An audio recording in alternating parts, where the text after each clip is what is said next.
بسم الله الرحمن الرحيم. السلام عليكم ورحمة الله وبركاته. أعزائي الطلبة والطالبات، طلبة التعليم الفني، أهلا ومرحبا بكم. أهلا ومرحبا طلبة التعليم الصناعي قسم أعمال الخرسانة. طبعا بنتكلم مع طلبة الصف الثالث.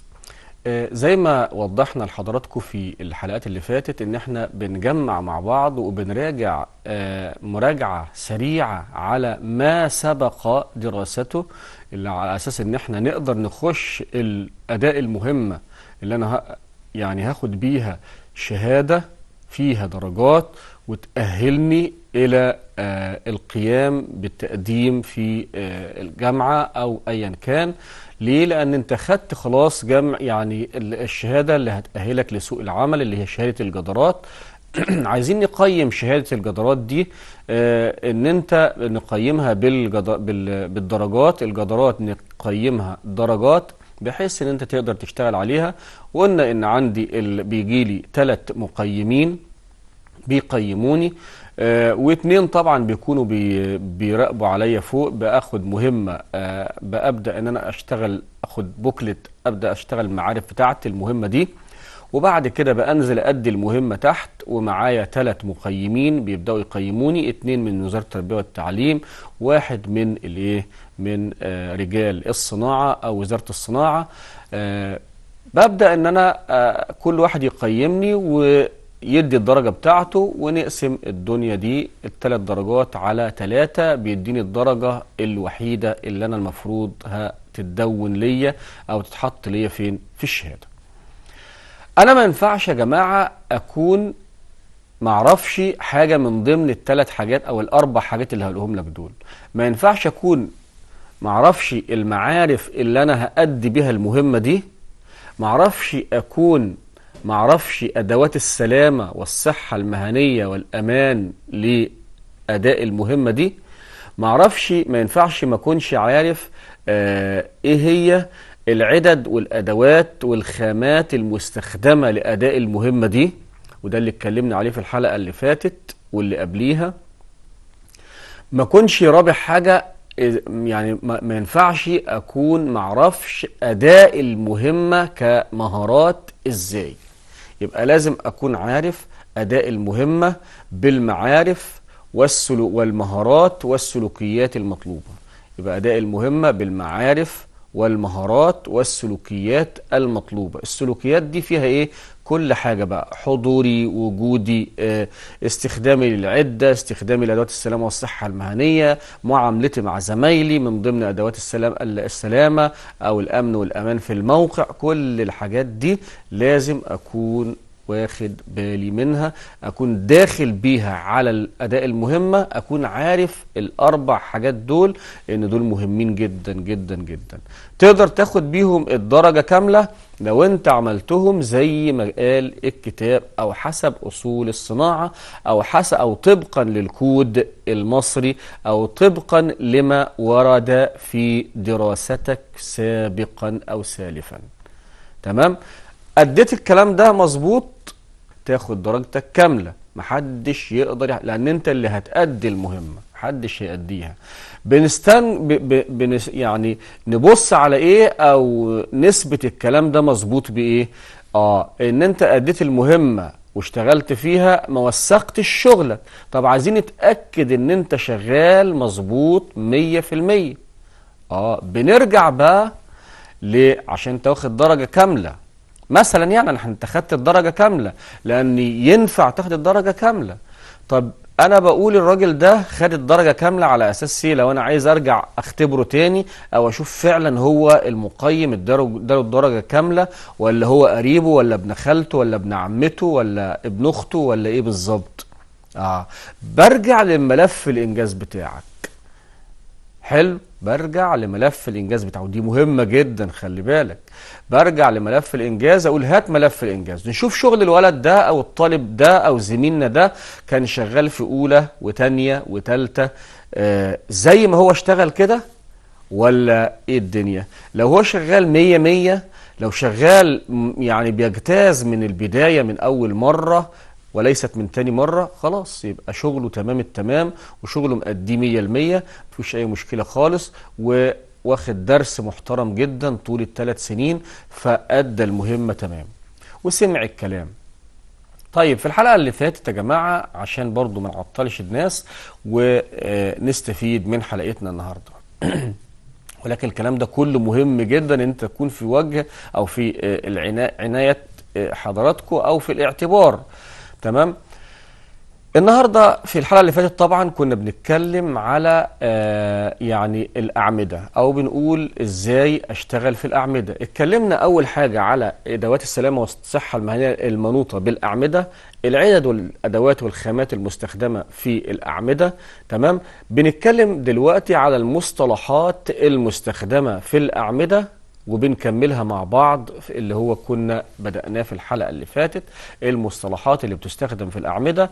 وإذا كان قدامنا وقت النهاردة في الحلقة دي إن شاء الله هنكمل برضو مع بعض كيفية تنفيذ الأعمدة. والحلقة اللي بعديها إن شاء الله هننفذ مع بعض عمود أو 2 إزاي نقدر نشتغل بيهم أو نشتغلهم مع بعض، وإزاي أجيب مقاساتهم، وإزاي أبدأ إن أنا أخد الشغل بتاعي أو مقاسات بتاعتي، وأعمل التقفيص إزاي، وأعمل الشدة الخشبية كاملة إزاي. تعال معايا على الشاشة وركز معايا ونشوف إيه اللي هو جايبه لنا النهاردة. بقول لي زي المرة اللي فاتت ان احنا هنكمل مع بعض مراجعة لما سبق دراسته في تنفيذ الشدة الخشبية للأعمدة. بنكمل المصطلحات يا جماعة اللي هي أول حاجة عندي النهاردة اللي هي الحطات. المرة اللي فاتت اتكلمنا على خشب الفليري واستخداماته في الأعمدة.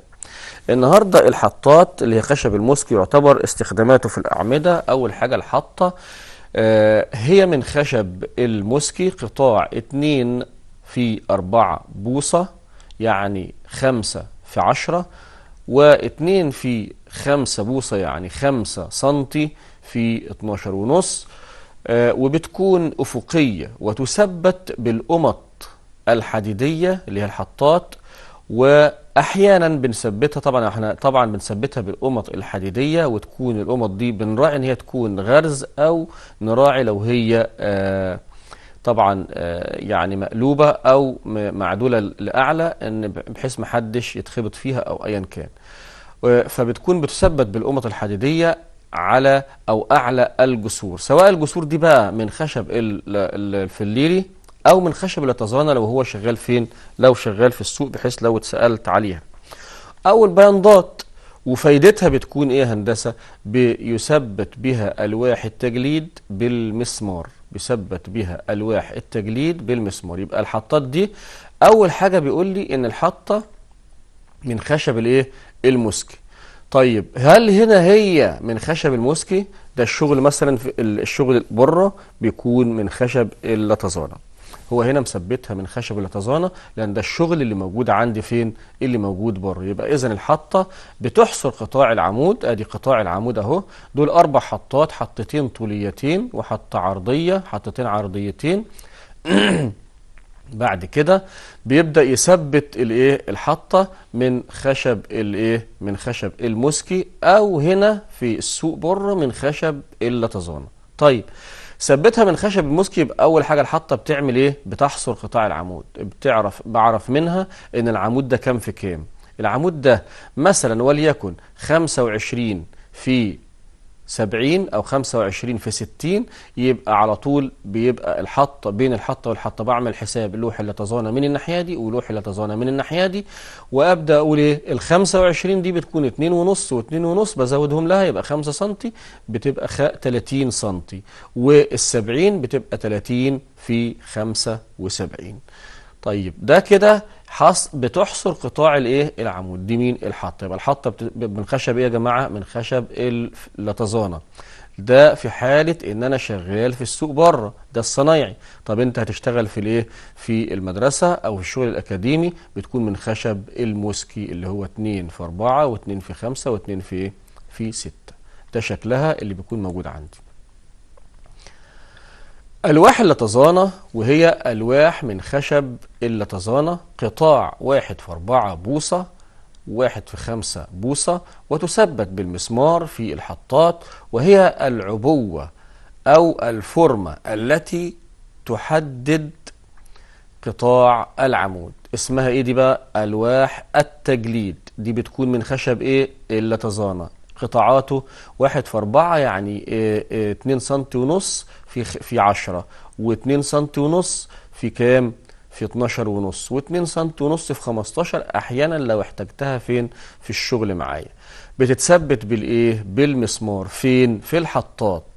وهي بتكون عبارة عن العبوة أو الفورمة اللي بتستخدم وتحدد بيها قطاع الايه؟ العمود، وبصب فيها الايه؟ الخرسانة في الآخر.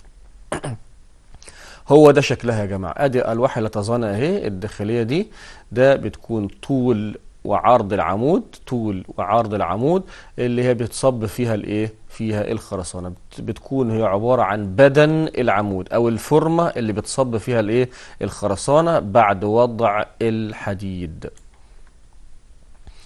بعد كده حزام بدن العمود. حزام بدن العمود ده المفروض يكون مع خشب المسكي، اللي هو يعتبر من خشب ايه يا جماعة؟ من خشب المسكي. قطاعه كام في كام؟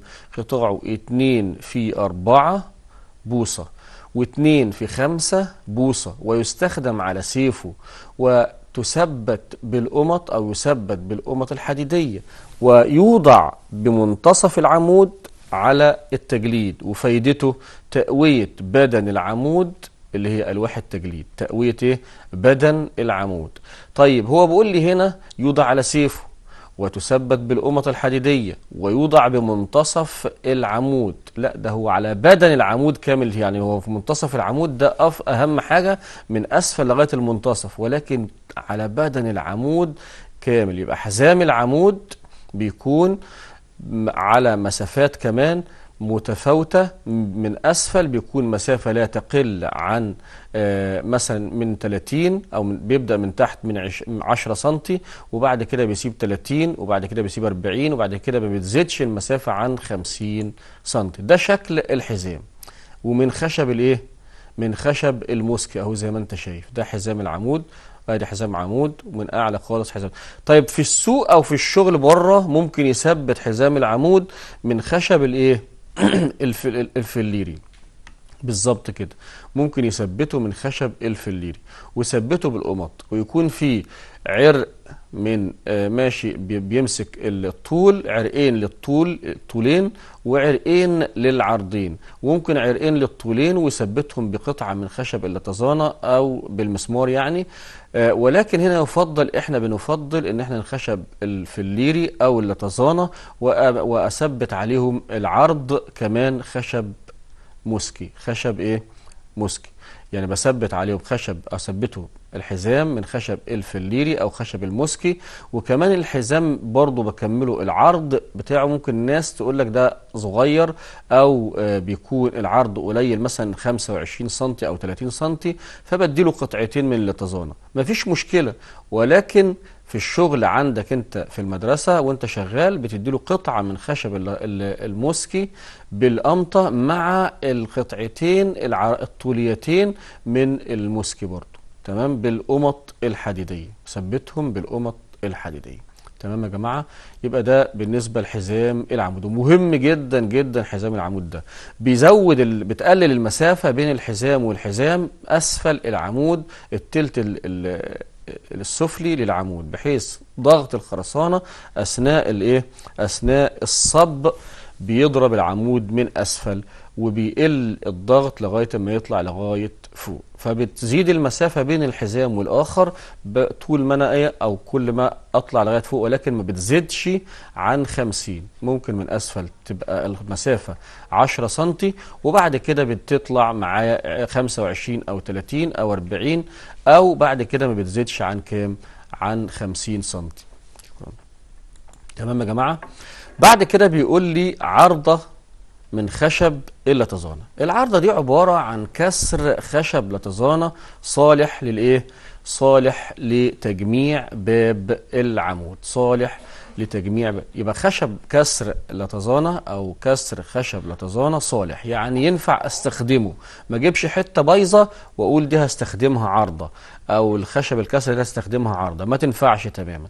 بستخدمها في الاعمدة ليه بقى؟ لتجميع باب العمود بالمسمار، وتثبت بكل 50 سنتي وتثبت كل ايه؟ 50 سنتي في او على باب الايه؟ العمود. يبقى العارضة هنا ما بتتثبتش على العمود او في اي مكان على العمود الا في ايه؟ الا في باب العمود. واحيانا بثبتها لتثبيت مين؟ لتثبيت الجزء او لتثبيت الاحزمة. طيب هنا الضفدعة برضو بيقول لي هي نوعين، حديدية أو خشبية. الضفدعة يا إما حديدية يا إما خشبية، من خشب أو من كسر خشب لتزانة، وتستخدم على القوائم الرأسية بالمسمار. تستخدم على القوائم الرأسية بالمسمار أسفل البياضات بالدور الإيه؟ تمام، بالدور العلوي للبياضات. طبعا بتستخدم في الدور العلوي للبياضات طولية أو العرضية. تمام، بستخدمها في البياضة أو تحت البياضة السفلية. بثبت إيه؟ بثبت ضفدعة. أو العرقات، لو أنا طبعا دخلت مثلا في الأعتاب أو الكمرات أو الأسقف، بستخدمها للعرقات المسكية لعدم هبوطها عن المنسوب المطلوب، عدم هبوط العرق. عندي بقى، يبقى انا كده يا جماعه وصلنا دلوقتي لان انا عرفت كل المصطلحات الفنيه، او انزل السوق او انزل الورشه عندي عارف هستخدم ايه. ما اجيش هنا بقى اعمل في الورشه اعمل الجسر ده من خشب اللتزانه. لا، انت عندك خشب الفليري كتير، اشتغل وثبت بالقمط. ما اجيش اعمل البيانضه من خشب الايه؟ من خشب اللتزانه. هناك بيعملها من خشب او في الموقع بيعملها من خشب اللتزانه وثبتها بالمسمار، عشان القمط في المواقع بتضيع، او يعني الناس بتستسهل وتشيلها وتمشي، او بتضيع في الرمل او في التراب او تحت الايه؟ الانقاض او كلام من دوت. في الحالة دي أنا مش كل يوم بقى الصنايعي هيجيب قمط كتير 2000 قمطة ولا 3000-4000 قمطة في الموقع أو 10000 قمطة عشان يقدر يكفي الموقع ده. لا، هو آخره بيجيب له مثلا 500-600 قمطة أو 1000 قمطة، يدوب يبدأوا يشتغلوا معاه في إيه؟ في يعني تقوية العمدان فقط لا غير. أما عشان أعمل منها التخشيب أو التقفيصة يعني، لا، مش هيقدر يقيم الموضوع ده، او مش هيقدر يكمل بها الشغل، او هتبوظ منه او هتضيع منه او ايا كان. تمام، فبيقدر يلم نفسه ويجيب كمية بسيطة يستخدمها لتقوية الأعمدة او لعمل الأحزمة فقط لا غير. تمام، يبقى انا كده عرفت كل حاجة. العروق نفسها، عرفت موضع العرق هنا اسمه ايه. يبقى العرق لما يكون رأسي اسمه قايم خلاص. وبيستخدم بين القايم والقايم كل قد ايه؟ من متر لمتر وعشرين في الأعمدة. يبقى أنا عرفت ما تزيدش المسافة عن متر وعشرين. طب لو زادت بتبقى يعني الدنيا مش مظبوطة قوي. طب لو قلت شوية عن المتر مفيش مشكلة، عادي تمشي. بس أنا بقول تبقى المسافة متوسطة متر وعشرين. وصلت 90 مفيش مشاكل، لكن أنا بقول لك متر أو متر وعشرين، بحيث ده المعتاد أو المظبوط معايا لتثبيت الأعمدة على حسب طول وعرض الإيه؟ العمود. افرض أنت لقيت عمود بقى يعني مساحته أو مسافته كبيرة في موقع، مثلا مسافة العمود متر ونص مثلا. في الحالة دي أنا هقول لك أنت عملت العمود كبير، أو المسافة بين القايم والقايم كبيرة ليه؟ لا، هو حسب مسافة الأعمدة، وبدي نفسي براح كمان، يبقى بتبقى من القايم للقايم 2 متر. بعض الصناعية يقوم عاملين لك إيه؟ يقوم حاطين لك قايم في النص بقى، قايم في النص يظبط معايا، بحيث لو انا طلعت فوق الشد التقفيصه او التخشيب يقدر يشيلني، او يقدر يتحمل الصنايعي اللي هيوزن الحطه عليه من فوق.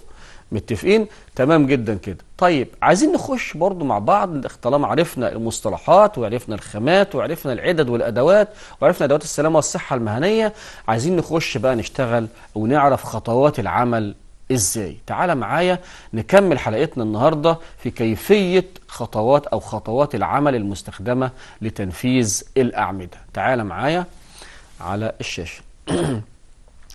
بيقول لي بعد كده او خامس حاجه خطوات تنفيذ الاعمده. ومهم جدا يا جماعه ان انا اعرف خطوات تنفيذ الاعمده، اللي هي طبعا عشان انفذ بستخدم مهمات الوقايه الخاصه بالصحه والسلامه المهنيه اللي احنا اتكلمنا عليها، وجهزنا العدد اللازمه لتنفيذ الاعمده خلاص. رابع حاجة أتعرف على الرسومات الهندسية، أتعرف على الرسمة، بتعرف على شكل وقطاع العمود المطلوب تنفيذه. زي مثلا عندي رسمة زي كده، الرسمة دي أنا هنفذ إيه يا جماعة؟ هنا أنه عمود في دول هبدأ أنفذ العمود ده اللي هو قطاعه كام؟ قطاعه كذا في كذا في كذا. تمام؟ طيب تنفيذه مهم جدا جدا عندي ان انا اعرف قطاع كام واحد من نفس القطاع ده، كام واحد من نفس القطاع ده، يبقى انا هجهز لهم الخشب على هذا الاساس. طيب عندي مثلا وليكن القطاع ده 25 في 70، 25 في 70 دي هتكون منها كام واحد؟ واحد مثلا 2 3 4 أعمدة 25 في 70. يبقى أنا بقول هستخدم خشب للأعمدة دي، عندي 4 أعمدة هستخدم لهم مثلا وليكن الضلع ده هيستخدم خشب قد ايه، والضلع ده هيستخدم خشب قد ايه، والعرض ده هيستخدم خشب قد ايه، والعرض ده هيستخدم خشب قد ايه، بأطوال قد ايه، ومقاسات قد ايه. طيب ليه بعرف اللوحة والكام عمود عندي وبقدر اظبطها؟ بحيث ان لما اجيب العدة ما اجيبش عدة ايه؟ خليك معايا، ما اجيبش عدة قليلة عن المطلوب، ولا اجيب عدة زيادة عن المطلوب او خامة زيادة عن المطلوب، بحيث ان انا اجيب خامة زيادة نسبة ما تخليش عندي دوشة كده ومشاكل في الموقع. طب لو جبت اقل من المطلوب هكلف نفسي، مثلا لو انا في موقع هكلف نفسي عربية تاني عشان تروح تجيب لي الخامات تاني. يبقى أنا ليه عربية مثلا تاخد مني 500 أو 1000 أو 1500 عشان تجيب من المخزن، أو عمال يحولوا لي خشب تاني من المخزن؟ لا، أنا حولت خشبي كله في اليومية دي النهاردة بالعمال دي بس. مشوا العمال دول ببدأ أشتغل بالصناعية بقى وأشغل خشبي وأشغل عدتي. يبقى انا لو جبت اجيب بزياده، والزياده ما تكونش نسبه كبيره قوي بحيث ما تبهدليش الدنيا.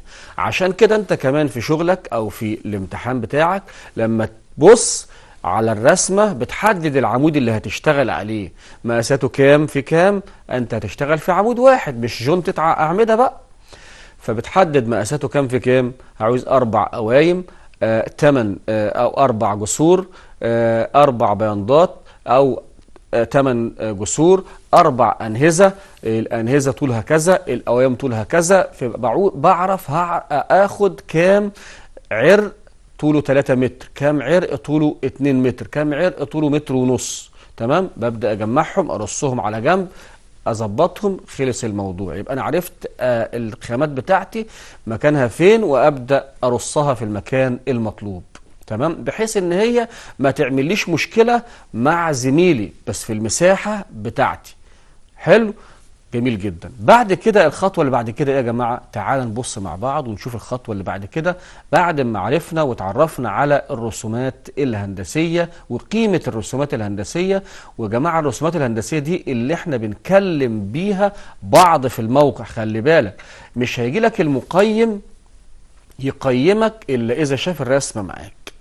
يقول لك اديني الرسمة عملت الحطة ازاي. مثلا عملت ارتفاع العمود ازاي وبناء على ايه؟ هتقول له اتفضل الرسمه يا باشمهندس اهي، وقطاع العمود 1 2 3 في الجدول اهو على جنب، وعند ارتفاع العمود في القطاع الرأسي بتاعه، وقطاع العمود في القطاع الأفقي بتاعه العرض كذا والطول كذا، فعملنا الحطة كذا والدنيا ماشية ازاي.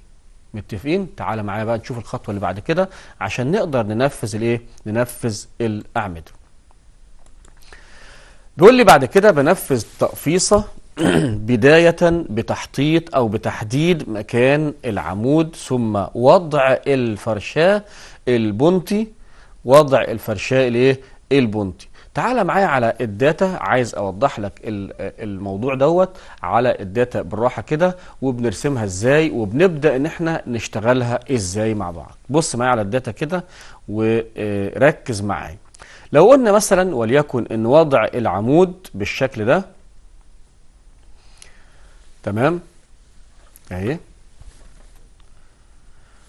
هنبدأ مثلا وليكن عندي العمود ده الاربع نقاط اللي حددوهم بتوع الايه؟ بتوع المساحة. حلو، جميل جدا. فبيكون انا ببدأ ان انا ارسمها اوصلهم ببعض على الارض مثلا. كويس. هو انا عايز اعمل تقفيصة على هذا المنوال او هذا الاساس او على هذا الشكل ده، مثلا 25 في 50. حلو، جميل جدا. طيب المسافات بتاعته هتكون ايه؟ زي ما قلنا هعمل قايم هنا اهو بالشكل ده، وقايم هنا بالشكل ده، تمام، وقايم هنا بالشكل ده كده، بحيث تكون القوايم. طبعا انا ببدأ اعمل القوايم او اتكلمت على اول حاجة بحدد القوايم بحيث ان انا احدد الايه؟ ده مكان القايم بس انا ما ثبتوش لسه. حلو، او بقول المكان القايم هيبقى هنا، فبحدد على طول مكان الايه؟ الفرشة.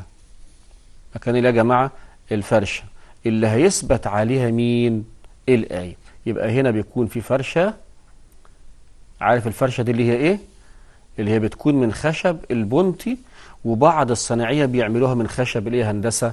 من خشب الفليري او الموسكي. مفيش اي مشكلة خالص. يبقى ده مكان القايم، ده هيكون هنا مثلا، انا بدي مثال يعني. تمام. طيب ده بداية ثبت الفرشة، يبقى انا عملت الايه؟ الفرشاه. دي فرشة من خشب الايه؟ البنطي. كويس كده، جميل جدا. يبقى دي فرشة ودي فرشة. ليه بقى؟ عشان اثبت عليها القايم وتعمل على توزيع الاحمال من القوايم دي على الارض بانتظام على المساحة دي كلها، بدل ما تيجي على مساحة القايم ده بس، لا تيجي على مساحة الايه؟ الفرشة دي. حطيت الفرشات بتاعتي. تعال نشوف هو جايب لي ايه تاني. تعال على الشاشة كده ونركز مع بعض كويس جدا. مهم جدا يا جماعة موضوع ان انا احدد مكان الفرشة ده، لان انا دلوقتي هشتغل وخلاص؟ لا، حددت مكان العمود عن طريق لو انا شغال في السوق بره، المساح اللي بيحدد مكان العمود بيديني اقل حاجة 3 نقط ان لم يكونوا 4. ابدأ انا اوصلهم ببعض واظبطهم على هذا الاساس. تاني حاجة او تالت حاجة، لان اول حاجة الرسومات الهندسية، تالت حاجة تحديد الايه؟ قطاع العمود على اللبشة او على اللبشة العادية او على الخرسانة المسلحة، ان كان اللبشة المسلحة او ايا كان. ببدأ بعد كده اثبت الايه؟ احط مثلا عندي الفرشة بناء على مكان القوايم اللي انا هثبتها. بقى تخيل القايم زي ما وضحت لك دلوقتي كده مكانه هيكون فين، واحط الفرشة اللي انا هبدأ اشتغل على اساسها. ده سواء في الموقع او سواء فين؟ في الورشة. واحيانا في الورشة ما بتلاقيش الجسور او ما بتلاقيش الايه؟ القطع الخشبية البنطي، ممكن يسمح لك ان انت ما تحطش لو الارض ثابتة. لو الارض ايه؟ ثابته. لو انا شغال في الدور الثاني او على بلاط او كلام من ده، مش شرط ان انا احط ليه؟ الفرشاه. ولكن هي مهمه جدا جدا لو انا هشتغل على ارض رمليه او ارض طينيه او ايا كان ارض غير صلبه. متفقين؟ تعالى معايا نشوف الايه؟ الشكل اللي بعد كده هو هيعمله لي ايه بالظبط. بيقول لي وضع الجسور الفليري الطولية والعرضية وربطها بالقمط الحديدية. بقى انا عندي اول حاجة تاني حاجة على طول بعد الفرشاه احط الجسور الطولية وكمان الجسور العرضية. طب دي من خشب هندسة؟ برافو عليك، من خشب الفليري. تمام كده. قبل ما نثبت القوايم تعالى معايا نثبت على الداتا كده مع بعضنا، بيكون على على يعني الفرشه نفسها. تعالى معايا بص معايا على الداتا ونركز مع بعض. يبقى دي الفرشه اهي من خشب البونتي زي ما قلنا. ببدا اجيب اعمل على طول الجسر ده. خدت بالك؟ ادي الجسر ده من خشب هندسه؟ من خشب برافو عليك، من خشب الفليري. ادي الجسر التاني اهو من خشب الفليري برضو. تمام كده. طيب الجسر ده، الجسر مثلا وليكن الطولي، باخد بقى على طول الجسر العرضي وبيكون برضو بتثبت فين؟ الجسر التاني او الجسر الاولاني، برافو عليك، بيتثبت على القوايم بالظبط كده. وادي الجسر اللي بعد كده اهو يا جماعه، بثبته على على القايم. يبقى القايم ده اهو بعد ما ثبت الاربع جسور، الخطوه اللي بعد كده بثبت على طول القوايم، وهوريها لك بس انا قلت نثبتها الاول عشان هي جاهزه عندنا. يبقى ادي القايم بتاعه اهو، وهنثبته هنثبت القمطه من هنا، وقمطه طبعا منين؟ من هنا. ماشي. دي القمط اللي بتثبت بيها اللي بثبت بيها القوايم. تمام. يبقى انا اثبت الجسور الطوليه والعرضيه بالقمط مع القايم. يبقى ادي جسر طولي، جسر عرضي، ده قائم. طيب بعد ما ثبت الجسر الطولي والجسر العرضي وثبت عليه القايم ده عشان اثبته بأبدأ امسك القايم من اسفل برجليا كده، وابدأ ان اجيب القمطة اثبتها في المكان ده، واجيب السلاح بتاعها واخليه من الداخل كده بالشكل دون، واجيب الشاكوش اللي هو الناحيه دي واخليه على نهايه القمطه تماما، وابدا اربطه على القايم نفسه، والسلاح يكون لداخل التقفيصه. السلاح يكون فين؟ داخل التقفيصه. وطبعا الشاكوش بيكون في الاخر. ابدا احركه لغايه ما يثبت معايا فين؟ على الجسر. ابدا اضرب عليه بالمطرقه. اضرب عليه بالايه يا جماعه؟ بالمطرقه في المكان ده. كويس. ما اضربش من الناحيه دي، او ما اطرقش عليه من الناحيه دي، او ما اخبطش عليه من الناحيه دي. الخبط بيكون فين؟ على الشاكوش السايب ده، اسمه شاكوش ثابت، بأضرب عليه من الناحيه دي. نفس الكلام اللي عملته هنا هعمله فين يا هندسه؟ هعمله الناحيه الثانيه. ادي القمطه دي اهي، وابدا اثبت السلاح بتاعها او الشاكوش بتاعها من هنا، ده بيكون ثابت، وده بيبقى متحرك. بأبدأ أثبته كده بالشكل ده، وأبدأ أضرب عليه من الناحية دي. لو ثبته من أسفل والقايم ده بيكون على قاعدته المظبوطة على الفرشة المظبوطة، تمام، ما بيتحركش معايا. طب لو أنا ثبت القايم عالي شوية، لا، بيبدأ يتحرك معايا، وبثبته. لو ثبته بأربع قمط مش بقمطتين بيقع مني، لأن بكون بثبت من أسفل. تمام يا جماعة؟ يبقى لازم أكون عارف أنا وأنا شغال بعمل إيه، أو بثبت إزاي، أو حاسس بالقايم ده اتثبت ولا لسه. والجسور دي بثبتها بقمط غرز في النص، قمط غرز الجسر مع بعضيه بثبتهم بقمطة من النص، قمط اسمها قمطة غرز، بتبقى السلاح بتاعها الأعلى، وأخلي بالي وأنا ماشي بحيث ما تخبطنيش أو أيا كان. تمام؟ طيب وأنا بثبت القايم، أثبت القايم على الأرض مباشرة، أثبته تثبيت مظبوط 100% على الارض مباشرة، بحيث ما يكونش القايم متعلق. لو القايم متعلق وثبته بقمطة من الناحية ده هيفضل يلب ويروح ويجي معايا. طب لو ثبته بقمطتين برضه هيفضل يتحرك معايا. طب لو حطيت القايم على الارض واتملكت منه كويس جدا، اسنده برجليا من تحت وبكتفي من فوق، وبعد كده اديله القمطه بتاعته من الناحيه دي، وتدور من الناحيه الثانيه اديله القمطه الثانيه، مع مراعاه ان السلاح يكون داخل الايه؟ السلاح بتاع القمطه يكون داخل التقفيصه نفسها، او داخل زي ما بقول لك يعني الشده. بعد كده ان شاء الله هتبقى اسمها الايه؟ الشد. تمام. تعال نشوف الخطوة اللي بعد كده تثبيت ايه. احنا طبعا عملنا الجسور الطولية والعرضية، وبعد كده عملنا القوايم اهي، تثبيت القوايم الرأسية الفليري بالجسور بالقمط الحديدية.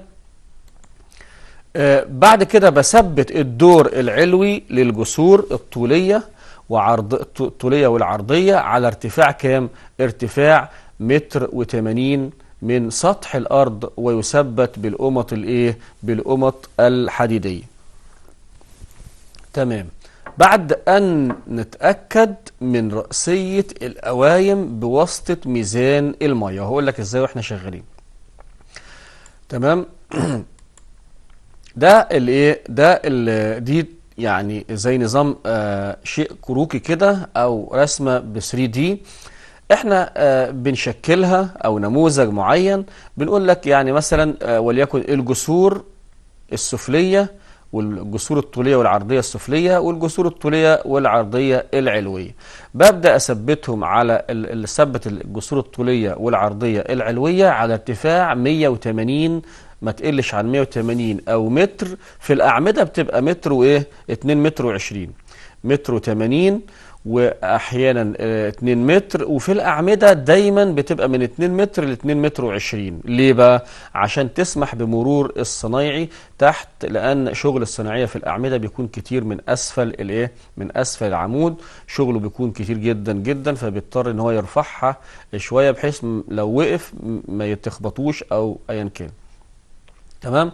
طيب انا عايز اقول لك حاجه بسيطه، لان يعني اوضحها لك على الداتا برضو، ان ازاي اثبت القايم ويبقى متوازي معايا ومظبوط جدا وانا بثبت الطابق العلوي، بحيث ان انا مش هستخدم حد معايا في الشغل وانا شغال في التمرين في الموقع او في الورشه وانا بعمل الامتحان بتاعي. انا مش محدش هيكون بيساعدني، فلازم تثبت بجدارة ان انت شغال مظبوط 100%. طيب ازاي يا هندسة؟ تعال معايا على الداتا، وعايزك تركز جدا جدا معايا في الموضوع ده. طيب لو افتكرت واحنا بنقول بثبت ادي القايم اهو،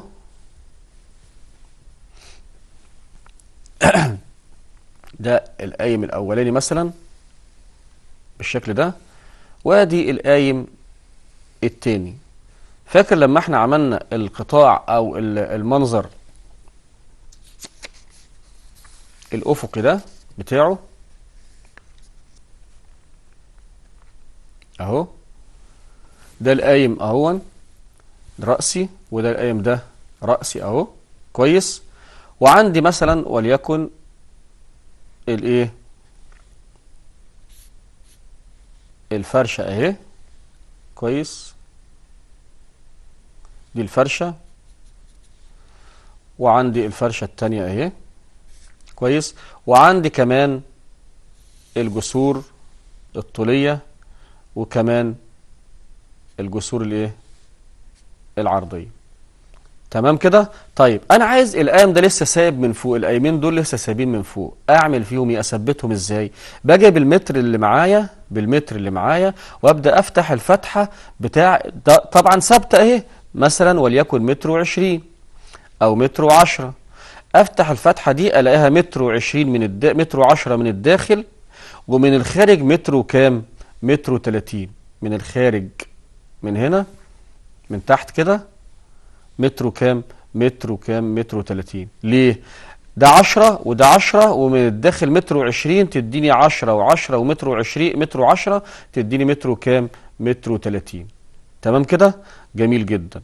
طيب اخد المتر و30 دول، اقوم طالع شادد المتر بتاعي كده بعد ما اقيس المسافه اللي انا هعلم عليها، مثلا وليكن هحط الجسر بتاعي كده، اخد المتر وايه و30 بالشكل ده، واقوم شد المتر الاول. بثبت الايه، بثبت الجسر بتاعي من الناحيه دي، بثبته من هنا واسيبه مايل كده، مايل زي كده. يبقى انا ثبته من هنا، ببدا ان انا ايه، اشد المتر ارفعه تمام كده، ارفعه معايا واخد المقاس واقوم مثبت من هنا. بعد ما اخد المقاس بتاعي، بعد ما اثبت من هنا والمتر والجسر سايب خالص، حلو، اثبته من هنا، ارفع بقى ومعايا المتر، اقيس ال 130 كويس، وبعد كده اقوم مثبت على طول بالقمطه من هنا. بعد ما ثبت القمطه يبقى ثبت من هنا ولقيت الجسر سايب، اقيس ال 130 اللي انا قستها من تحت واقوم مثبت من فوق، وهكذا في الاربع ايه، في الاربع اتجاهات، في الاربع ايه اتجاهات. يبقى قست المسافه من هنا من اسفل زي كده، وبعد كده قستها من فوق وثبت هنا، وبعد كده ثبت هنا في الجسر ده، وبعد كده ثبت الجسر ده، اخد المسافه برضو من اسفل واثبت الجسر، واخد المسافه من اسفل واثبت الجسر بتاعي اللي هنا ده.